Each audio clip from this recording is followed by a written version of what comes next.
ഈ ഒരു സത്യം പറഞ്ഞാൽ ആദ്യത്തെ പ്രോസസ്സ് കിട്ടാനായിട്ടുണ്ടല്ലോ, അത് കഴിഞ്ഞിട്ട് എന്തായിരുന്നു ശരിക്കും പറഞ്ഞ ഒരു താങ്കളുടെ റിച്വൽ എന്താണ് ഒരു സിനിമ ഒരു പടം വർക്ക് ചെയ്യാന്ന് പറഞ്ഞ സമയത്ത് ഒരു ക്രിസ്റ്റോ സേവിയർ പ്രോസസ്സ് എന്താ?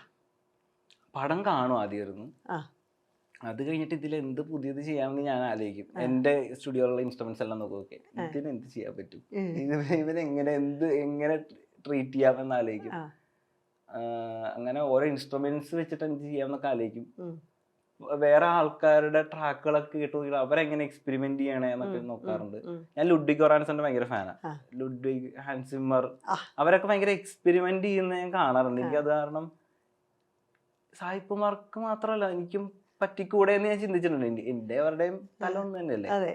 അപ്പോ എന്തുകൊണ്ട് ഞാൻ അവർ ചിന്തിക്കുന്ന പോലെ അല്ലാതെ ഒരു പുതിയ സാധനം ഞാൻ ട്രൈ ചെയ്ത് നോക്കിയാൽ ചിലപ്പോൾ വർക്കൗട്ട് ആയാലോ എന്നൊക്കെ വിചാരിച്ചിട്ടാണ് ബ്രഹ്മയോഗം ചെയ്യണത്.